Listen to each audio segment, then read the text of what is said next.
New Day Cleveland, we have brought 50 of our closest friends and we are exploring the Nordic island nation of Iceland. It is one of the least populated countries in the world, but we're about to show you why it's one of the hottest destinations. New Day Cleveland starts right now.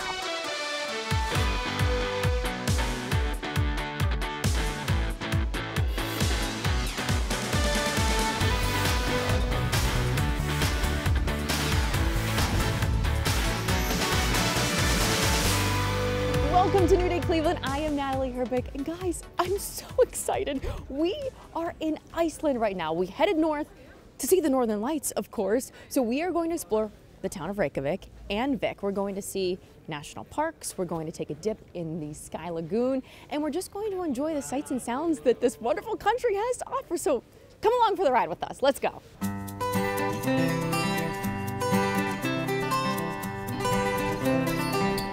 I'll tell you, Danielle, I didn't think I could be this excited about going on a cold weather trip, but I am. We are here in Iceland. Thank you to Canary Travel for making this all possible, and it was such an easy flight. It was. Iceland is the quickest European country that you can get to from the States. So just a quick jump over the pond and we're here. We're in Reykjavik. It is absolutely adorable along these stone streets here. And just getting out and exploring. The thing is, we have 48 people total that are with us, and we all get to enjoy this together. We do. The whole trip is kind of an easy way to go, especially if you're a little hesitant. We have it planned from hotel stays, flight stays, your activities, things that you probably wouldn't think of to look on your own for. It's all handled. We kind of take care of it all for you. It makes it so simple. You just have to literally get on a plane and show up, and you direct us the entire time. I try, yeah. You do a fabulous job of it. And what I think is really amazing when you do trips like this, we have at least 4, maybe 5 people that have come on their own, came solo. We do. These trips are great for single travelers because you have that security of traveling with a group, but also traveling with an agent that kind of knows you're by themselves and can help you either introduce you to people or just help you along the way. Well, and as you're about to see throughout this hour, every stop that we go to, it's all taken care of. From start to finish, we just have to get on the bus, get off the bus, get on the bus, get off the bus. Yes. It really takes any question, concerns, nervousness about planning a trip out of it. It does. That's, again, that's why we try to do these group trips, because a lot of these places are bucket list places for people and they don't want to go on their own. So with going with us, Canary Travel, you have an agent like myself or one of our other fabulous girls in the office, and you get to see places like this. And really, again, they make the phone call, and from start to finish, back before we even get here, it's all jotted down, it's all taken care of. It is. There's questions that may be asked on the front end, but then when we're here, if there's concerns and issues, you handle all of them. I try to make it as easy as I can from start to finish. I mean, we do a Zoom call before these group trips. That way we can kind of hit those last minute questions that people may have, or just things that maybe you didn't think of to ask and you're like, that makes sense. Why didn't I ask that? So really, right, from start to finish, we try to get it all in there for you. And I know you have a great list of things that we are going to do on this trip, right? We do, yes. I mean, we're gonna see waterfalls, the Northern Lights, hopefully. I mean, dinners are set. We see the Diamond Beach, the Glacier Lagoon. It's gonna be fabulous.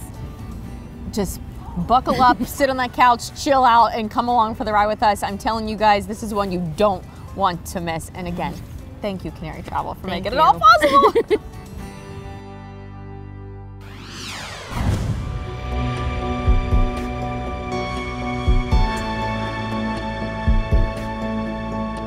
There are 3 national parks throughout Iceland, and we are making 2 of those stops throughout our visit here.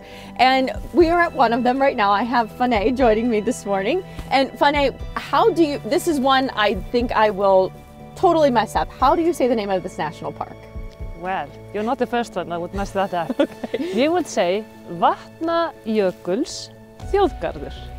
And that means? That means Vatnajökull is the big, huge glacier that we are really proud of. That is the heart of our national park. So its name is Vatnajökull. Vatnajökull. And then it's þjóðgarður. Þjóðgarður? Yeah. Þjóð actually means nation. and garden means park. So it's Vatnajökull National Park. Vatnajökullsþjóðgarður. It's a beautiful name. Beautiful, nice and easy name as every name in Iceland, you know. And this has to be a stop for people because it's not only the largest glacier in Iceland, it's the largest in Europe. Yeah. That's a pretty big thing to have this here. It must be very exciting. And you probably get tourists from all over that want to come and see it. Yes, we do. And we are really, you know, we are fond of our glacier. Of course it's retreating, like every glaciers are, but it's still pretty big. And it's still beautiful, as you can see. It is absolutely stunning. Well. Do people hike this? Yeah. So if you want to hike, you can do that, but if you don't and you just want to see it, it's very possible to do that as well. It's very possible, and you can just enjoy it and I personally like to just enjoy it from afar because there's all these beautiful surroundings all around that you can actually just wander about, you know, you can walk and you don't have to get guided every step. You can just enjoy, and that's what I like. It's beautiful walking around. How large is the national park? The national park is almost 15,000 square kilometers. Now we stopped at the lava field as well, and seeing that lava field, first of all, it's kind of eerie. It's beautiful, but yet you know what happened because of this, and it's a little scary too, but that's amazing to see that. Yeah, and actually in the lava fields that you see here are from the two biggest eruption that we know about from the historical time. And it's so interesting to see the color. It's moss that has covered all of it. Yeah. The main thing about the moss is that it can grow where nothing else can grow. It can grow on the rocks, it can grow on almost the new lava, but it takes a very long time and it's really fragile. But what it does is that it actually makes place for other things also to grow. You know? So it's actually a kind of pioneer. It's a good thing in a way. Yes.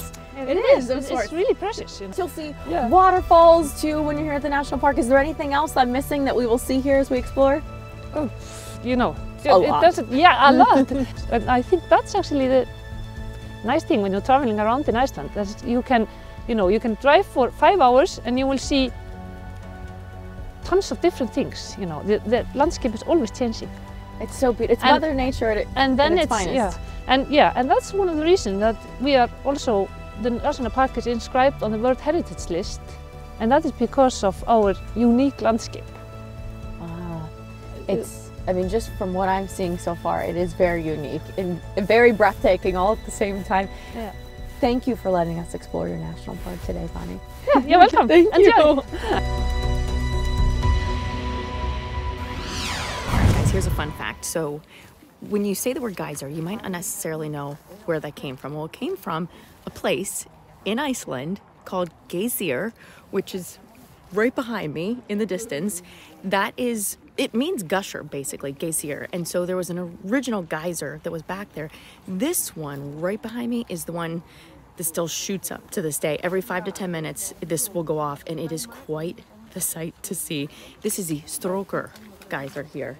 And they have all this roping set off so that we make sure we keep the proper distance, because I mean, you're dealing with boiling water. But check this out. Everyone's just waiting for this to just... It's good stuff. Still to come, our introduction to Reykjavik. We covered Icelandic history on a wonderful walking tour.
tell you what, we couldn't do this trip without a fabulous tour guide, and Gula is the best of the best.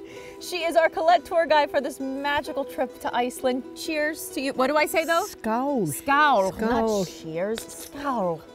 It is so good to be with you as we experience Iceland. For me, for the first time. For you, this is home. Do you love it? I do. I can only imagine what has it been like living here your whole life? Well, I always say the older I get, the more appreciative I am of having been born here. That's really, it's a privilege in a way. Well, I can tell that it is. Yeah. And seeing It's a good this country. beautiful country Yeah. in all of its glory is so exciting. So when people travel with Colette, what is the experience that they get? They get to see, we cover a lot actually. We give them the best experiences. We have the best spots to visit. So we can actually, on a tour like this, on Northern Lights tour, it's so much more than the Northern Lights, because we do the Golden Circle tour, we visit waterfalls, we go to lava fields, we go to a glacier. We do so many things, and then in the evenings we go out again and find the Northern Lights. So, You know what, one of the things I'm most excited about to see is the Diamond Beach. Yeah. And the black sand beach. There's something Yeah. about beaches that we're used to going to in warmer climates that are wonderful, but Yeah. these beaches here just seem like they're out of this world. they are different. They are not different. beaches that you actually go when you want to go ocean swimming, or those are not tropical beaches. They're very different. And the black sand beach is unique. Not just the beach, the rock formations, and then the diamond beach. That's also, we have so many unique things. You know, I know I don't feel very modest when I say this, but it's true. And without someone like you guiding us, I don't know as if this amazing group of people behind me here would have been able to figure out how to do all of this and see. We see so many things in a very condensed period of time. That is true. That's the advantage you have when you go on a guided tour. She has everything taken. We've had breakfast taken care of and dinner. You tell us where to go. You tell us where we should eat for lunch, and we normally take care of that on our own. But you tell us where to go, and we do it together as a family almost. And so you have a lot of families you've met over the years, huh? They're all your family now. Yeah. They're always my people. If you come here, come through Colette. Have Gula be your guide. I'm telling you, you will be so happy that you did. And she takes care. We'll let you know what's in these cups a little bit later on in the show. Sounds good? Yeah. Skål. Skål. Skål. And thank you for coming. Thank you for having us. It's so nice.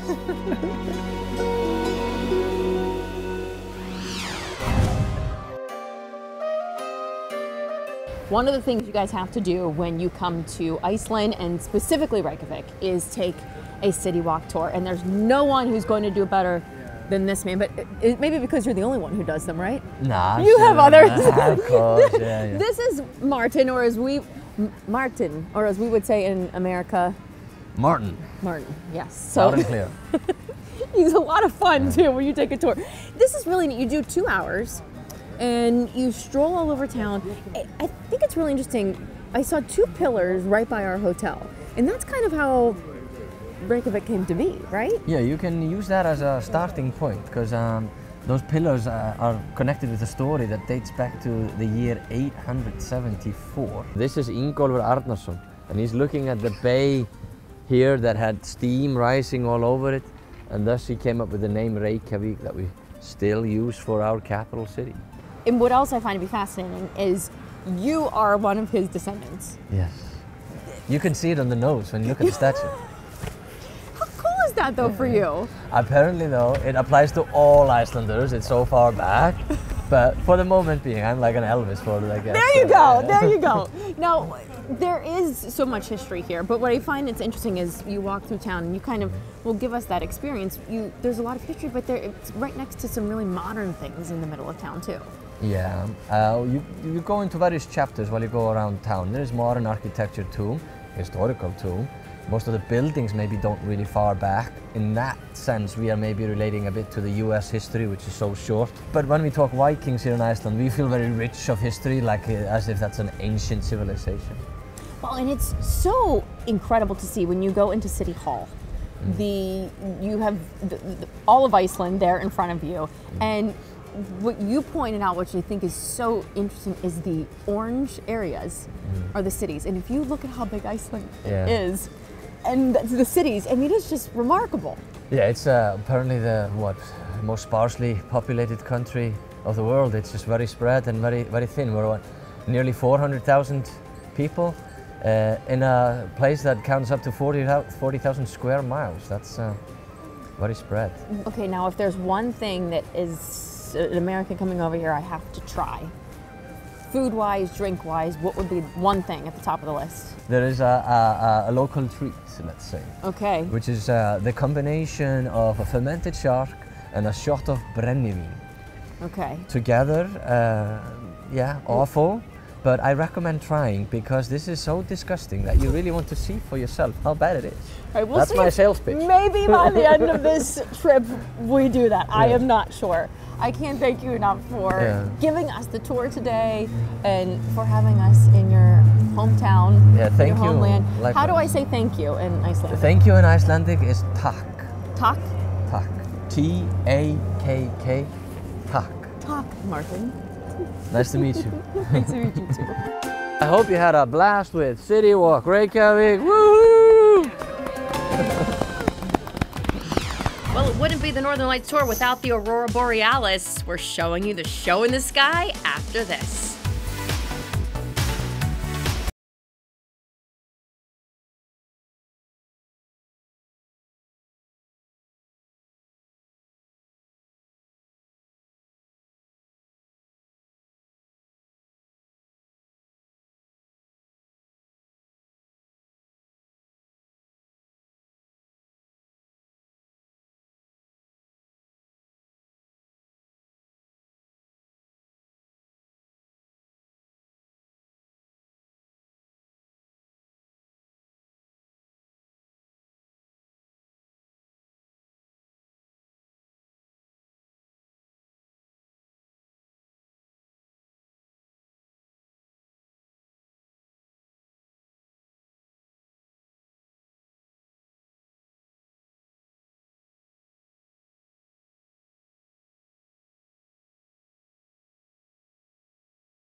So when everyone booked this tour with Canary Travel and Colette, they dubbed it the Northern Lights Tour. So when we're coming to Iceland, we're hoping and praying that we get to see the Northern Lights. And this guy is about to make it hopefully happen for us. This is Oscar with Special Tours. Thank you so much for bringing us. Our boat's right there, right? Yes, yes. We're going Andrea tonight. It's for 2 hours tour. And we're going to try to hunt the Northern Lights as our main task today. So let's see. What are the Northern Lights? What are they? I mean, well, it's a light display unlike anything you ever can see in the sky. It's a little bit difficult to make the whole explanation, but usually when I guide on the boats, I always explain that everything is coming from the sun.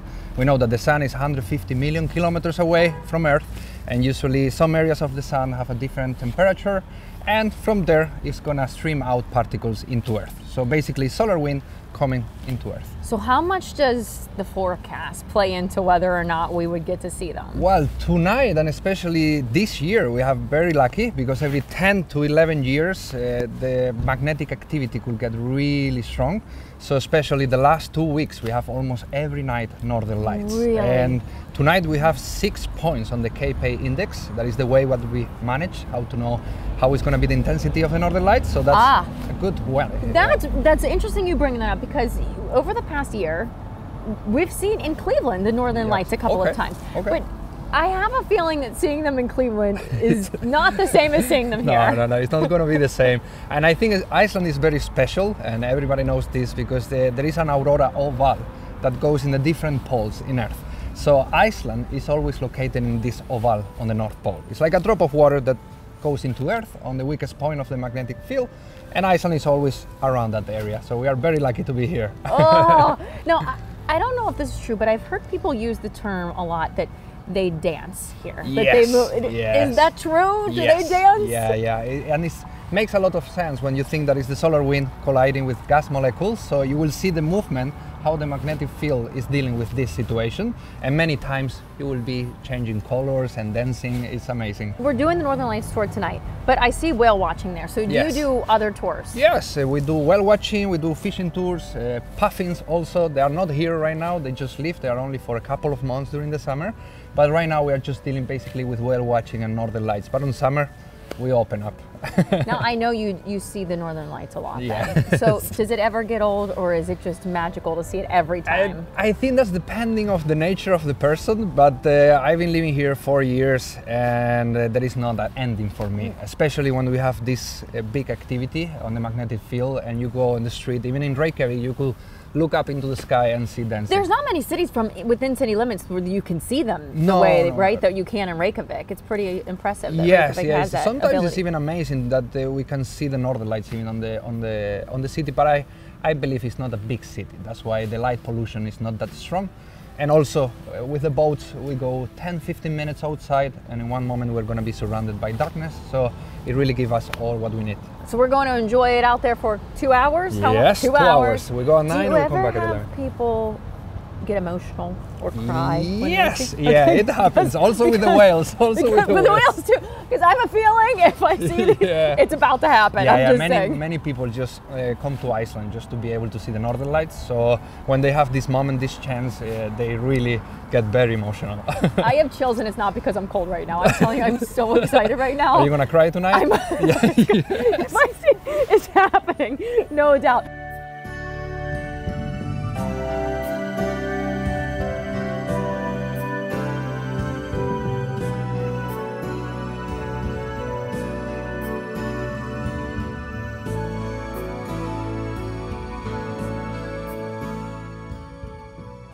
You guys, this is insane. In the beginning, when we first got out here, things were moving slowly, and we were wondering if we'd get to see a real show. But I mean, you can see it with the naked eye behind me right now, and then wait until you see what the pictures really show, because your camera does wonders in taking pictures of these things. It's beautiful.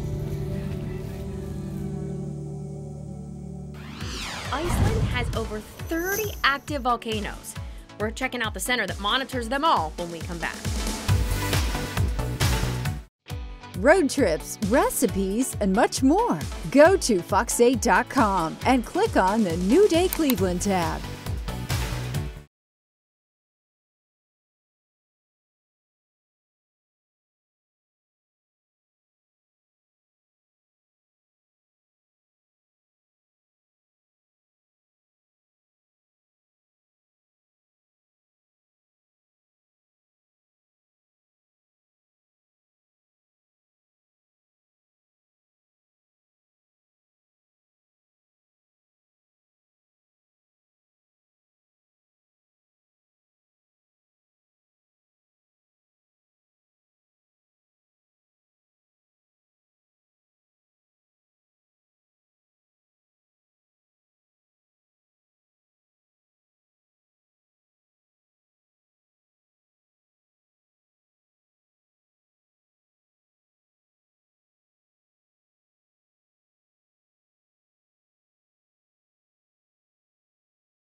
One of the incredible things to come and see when you are here in Iceland is the Thingvellir National Park. I have Torfi with me right now. We have gorgeous mountains behind us. It is absolutely stunning out here.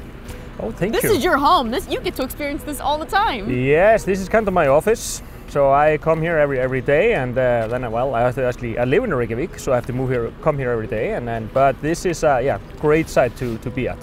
So in this national park, there's so many things to see and do. One of the wonderful things, which is right over there, is the fact that we get to see the tectonic plates separating. Yes. Yeah, so just right here at the viewpoint, then you're standing on the edge of the easternmost end of the North American tectonic plate, which is then extending all the way to the, well, we can just say to the San Andreas Fault in the US, and that is moving to the west. And then when people are standing on the viewpoint, they look towards the mountains on the other side, 7 kilometers away, and there is the beginning of the next tectonic plate, which is moving to the east. It's just ripping the earth in two separate directions, and they're forming this rift valley. Which doesn't sound like a good thing, but it's also very interesting to witness. So it is a valley. We think of it this small little narrow gap, but it's a valley. Yeah, and that's the name, kind of Rift Valley. There are endless rifts throughout the Rift Valley again, and there are at least we have about 40 or 50 place names of different rifts in the area. And what is happening is both ripping apart, but also the area is subsiding down in between. So the lake will gradually become bigger to the north, but we are always talking about in the thousands or tens of thousands of years. They're so different on human scale. Not in our lifetime when we see anything crazy happening. No. How big is the national park, first of all? The national park is about 270 square kilometers at size. So how many other things can you get to explore when you're here then? Well, there are multiple things, but we focus on the area where actually the tectonic plates are, where they're the most visible, because that is also the most historical site of the old assembly that used to operate here about 800 years. And that's the reason we are a national park and also a UNESCO World Heritage Site. But that is, so you can experience a short walk throughout that area. It takes maybe 2 hours to explore. But then again, like here behind us, we have these mountains, and you can go for a long hike for up to 8 hours, 10 hours, 12 hours, so whatever you like. It is fascinating. I mean, to think about what we're witnessing here. And this is what a lot of people, when they come to travel to Iceland, they will take this golden pathway that we're on, right? This golden trail? Yes, so they often Circle, I should say, right? Yeah, it's the golden circle. Golden circle. So they often start in Reykjavik, they go from there to Thingvellir, then onwards, after they have been exploring here for about 2 hours or 3 hours, then they continue to Geysir, and then next to Gullfoss. And then they kind of take the route back down to Selfoss and up to Reykjavik. But this is one of the oldest, we can say, route or circle that people have been traveling here for at least 150 or 200 years. We can just say as soon as tourists started, the golden circle as a concept or an idea became a thing. Well, it is absolutely beautiful, and thank you for giving us a closer look at Thingvellir National Park. Yeah, you're welcome. Well, Gula, this has to be one of the most breathtaking stops that we've made on this trip. It is Reynisfjara. Yes, Black Sand Beach. Black Sand Beach, and you pronounce it perfectly. I did! There's so many names that are so difficult to pronounce in Iceland, but it is honestly absolutely beautiful here. But now, this is a big tourist attraction. People come from all over to see this beach. Yes, they do. What is the lure of it? Why does everyone want to come, besides the obvious with it being black sand? The waves are impressive, the rock formation, the seabirds that nest on the cliffs, because puffins make their holes here in some of them. What is this? It's not sand. So what is it made out of? Is it lava? It's lava and basalt. It's both. You see, it's they're so beautiful if you really look at them closely. They're pebble beach. They're gorgeous. Now the basalt, that's what the formations out there are made of as well, correct? Yes, but you think they are basalt rocks. They're not. They are actually trolls. Oh. You didn't know? No. Oh. The thing was, we do have trolls, you know that. There were 2 trolls sitting on top of the mountains, and they were looking out onto the ocean. They saw a ship. So they decided they needed to get the ship and have it in their mountain. They did step over a few mountains, went into the ocean, and as they were almost on the beach, dragging the ship behind them, there was sunrise. And if trolls are outside in sunrise, everything they touch and themselves turn into stones. Now I know. Yeah. Now I know Yeah. what it was all about. So the beach is beautiful just to look at, but this also is a dangerous beach. A very, very dangerous one. Why is it? Is it the currents? You see where the waves break? Mm-hmm. It's 40 meters down. Wow. It doesn't get deeper and deeper gradually. Gradually, it's a just straight drop. straight down. Besides, they have those sneaker waves. So that's very important to read the signs and don't play any games here. This is a very unusual beach. It's a beautiful one, but you have to respect the condition. So it's best to not even go near the water. Keep a distance True. from the water. Keep a safe distance. But you're That's able correct. to experience all of this. It kind of reminds you of the Giant's Causeway in Ireland a bit. Yeah, similar. You get the same feel. It's honestly just, you could walk this beach. I don't know how many miles long this is, but it's absolutely just powerful to be out here and see all of this. It's amazing. And thank you for bringing us here. It is a must stop. It is a must stop on your list when you come here to Iceland. Black Sand Beach.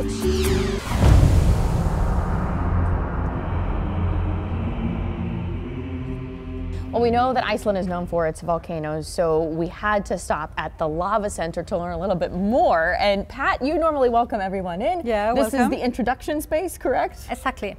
So what we have in here is like the space that is resuming the live information. It's all real time. So everything you see in the map of Iceland and also in the screens in front of you is coming from the meteorological office in Iceland. In real time. And so a lot of the activity we're seeing has been happening within the last even few Yes, hours, 48 hours or exactly. so. Yeah, for example, we always tell the visitors that all the orange dots waving at the moment are the earthquakes of the last 48 hours in Iceland.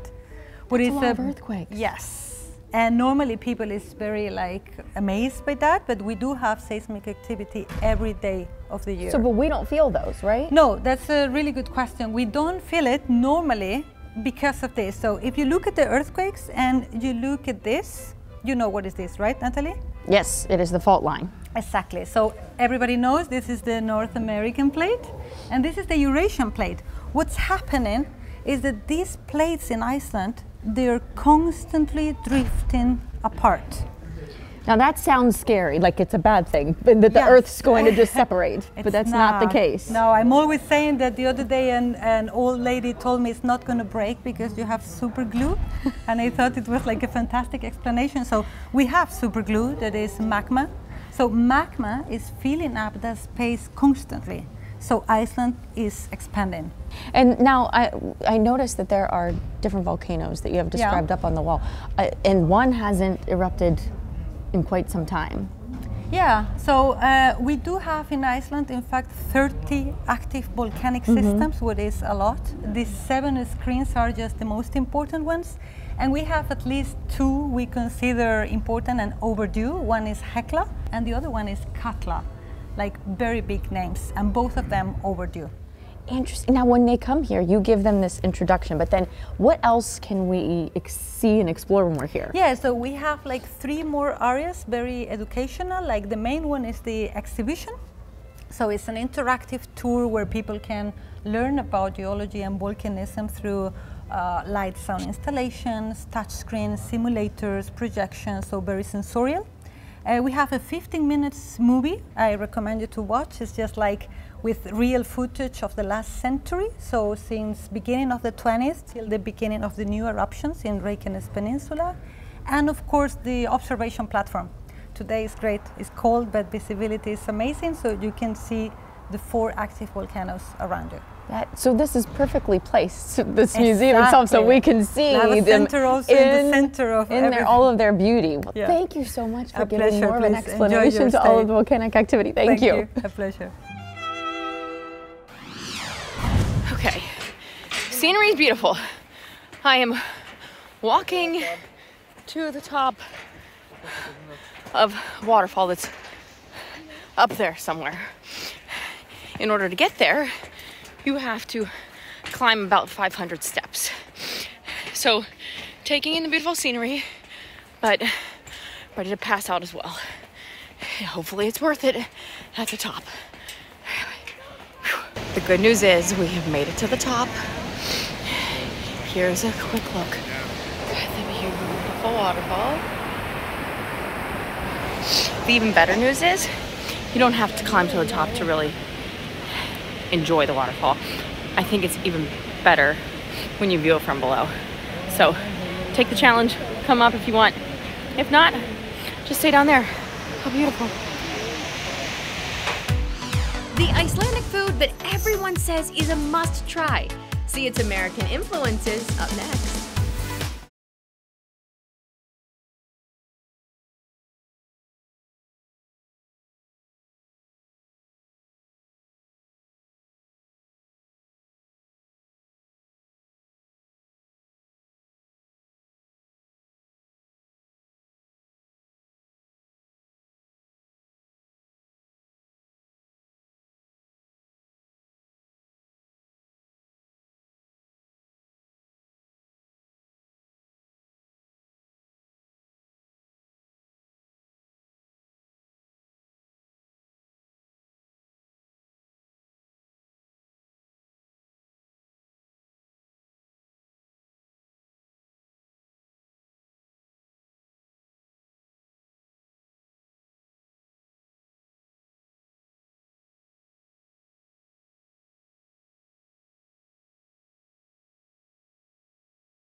Just take this all in. This is so incredibly amazing. We are here at the Glacier Lagoon.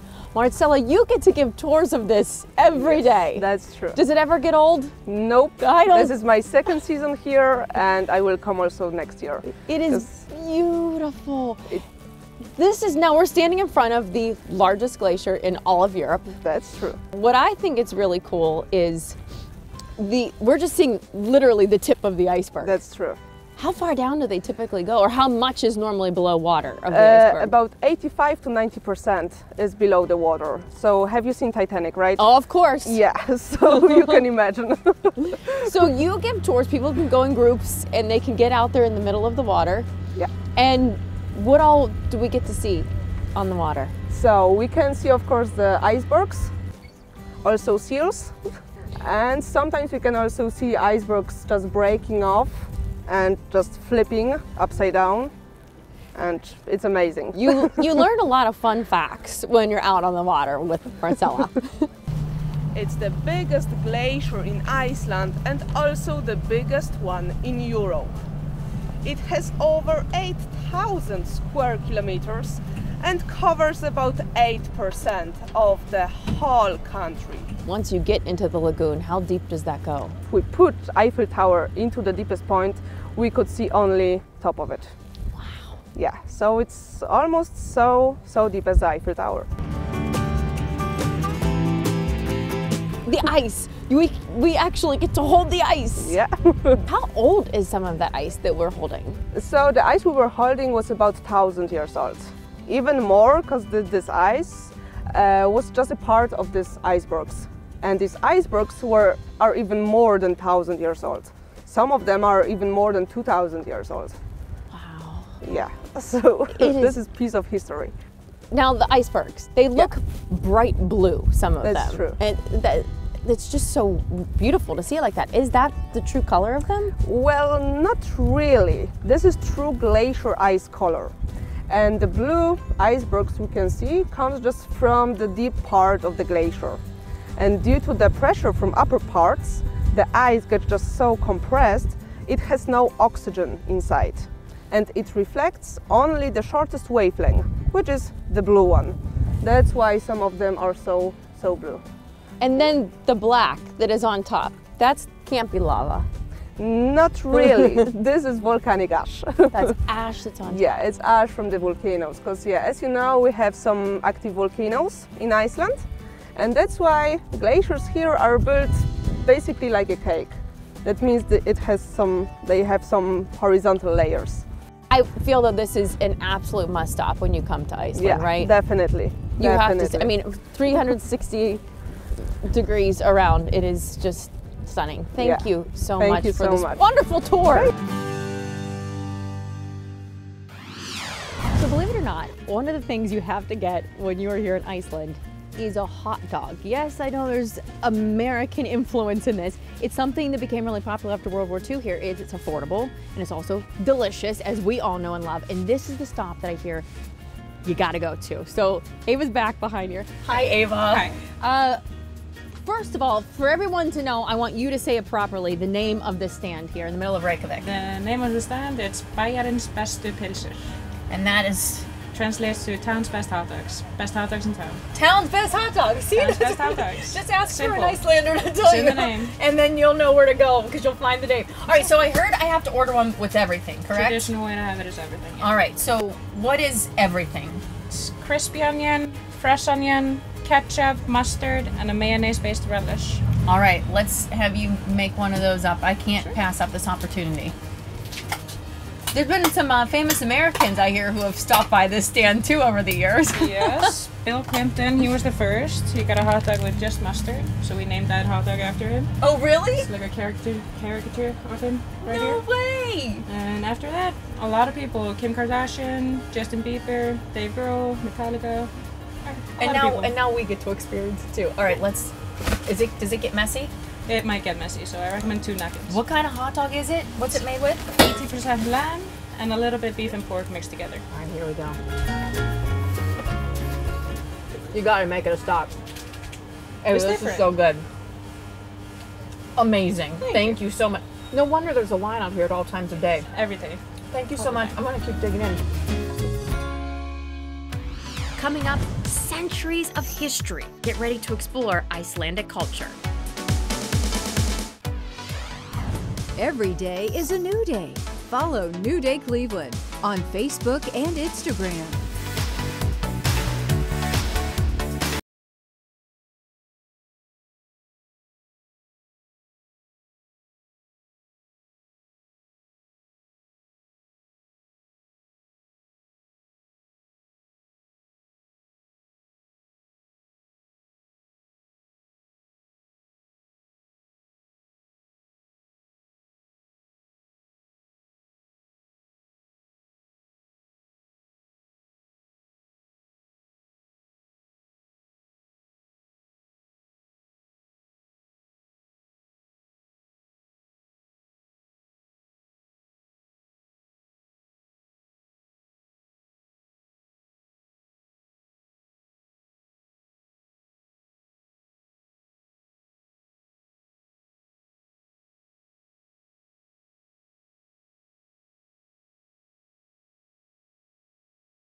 We have made our way to the Skóar.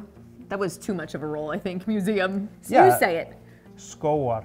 Sounds so much better when he says it. This is Christopher. He is the main tour guide here. He's the man. He will give you the best tour around town. And this is basically a folk museum, correct? Yeah, and thank you so much for the compliment. Well, it's true. It is true. You will come in here and learn about the culture of Iceland, the history of Iceland. And it started with 3 men. Yeah, it was established in 1949 by 3 men in the local area. And they originally started the museum in a basement of a school nearby. But as the collection got larger, they decided to move their facilities into this house. Well, how large is the collection? About 18,000 artifacts today. Wow. Now, those don't look like a typical saddle that I'm used to seeing. Oh, no. These are side saddles, which were used by women here in Europe. And it looks like that picture over there. They're very gorgeous and they look very ornate. Was there some kind of, if you had one of these, were you at higher status? Oh, yeah. You would have a very high social status, I believe, if you owned this one. This side saddle over here is from 1756. And the other one is from 1856. So would this be like having a Lamborghini in today's day and age? Basically, yes. Really? I mean, it's a big deal. The costumes, I also saw some beautiful costumes over here. This last one, was that the one that may or may not have had to do with Iceland getting its independence? The golden tiara represents the Northern Lights, and the white headpiece represents the Icelandic glaciers. For a social status symbol, the longer the belt was, the higher up in society you were at the time. Interesting. So there's so many different things that you can learn when you're here. How many different rooms do you have, and what are the categories that they're broken up into? We split the museum basically into 3 categories. It's the Folk Museum, which is the building here on 3 floors. Outside we have the open air museum with the turf houses. So you can see how people lived in Iceland in the past. And then if you go to the right, you'll find the Technical Museum, which is more dedicated to the 20th century. It is impressive. Thank you so much for allowing us to really get more of an idea of what the Icelandic culture has been like over the years. Thank you so much. You're a great tour guide. Thank Make you sure you ask for him when you come. Thank you so much for that.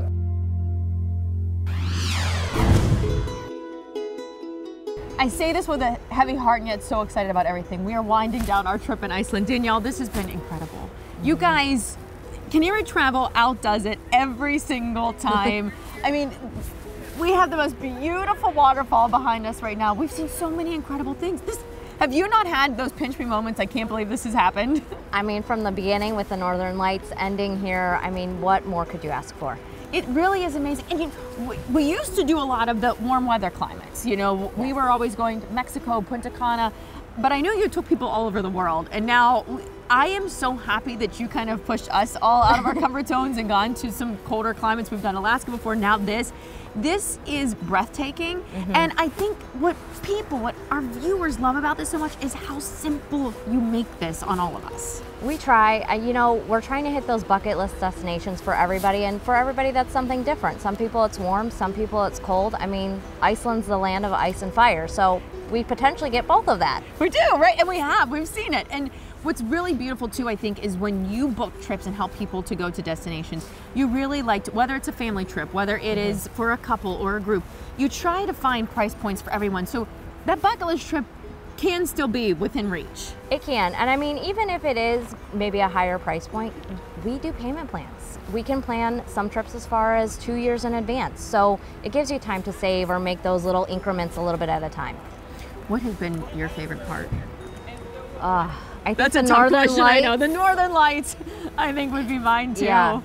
You can't, I know we've seen them in Cleveland before, but seeing them here, witnessing it in all its glory, compare. It's just absolutely breathtaking. And as I said earlier in the show, it's not an obvious bucket list trip sometimes, but I see why everyone has said, you gotta see Iceland at some point. Yeah, I mean, it's beautiful. It really is, and no matter what time of year you come. Although I will say this has been the weather has been really great for us. I don't know if we're lucky or not, but it's just been absolutely spectacular. And I will talk about this for years to come, for the rest of my life. It's just been amazing, and we've traveled with the most amazing group of people too in this process. We have, yes. So cheers to more. That is correct, yes. Cheers to more. This is just the beginning. Tip of the iceberg. Tip of the glacier.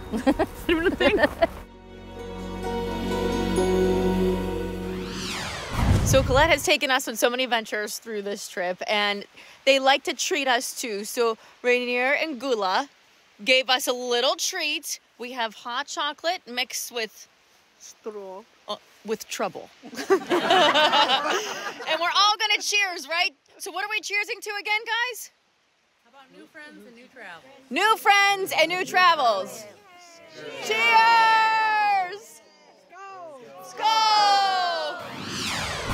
Our Icelandic adventure has come to an end. I want to thank our amazing viewers who have been on this trip with me. They've made this experience absolutely wonderful. To Colette and Canary Travel, we wouldn't be here without you. What an experience for everyone involved. I'll tell you, there's only one thing I haven't enjoyed, and that is trying to pronounce the names of all of these places. I will get the hang of it someday. I do know scow, and that means cheers. So you can learn that, and maybe yes is yow. That's about it, but let me tell you, come here for much more than just learning all of the different words and places you can go. You come for the trip of a lifetime, and that is what we got on this. So we hope to see you on the next one. I'm Natalie Herbeck, and I'll see you on the next New Day Cleveland.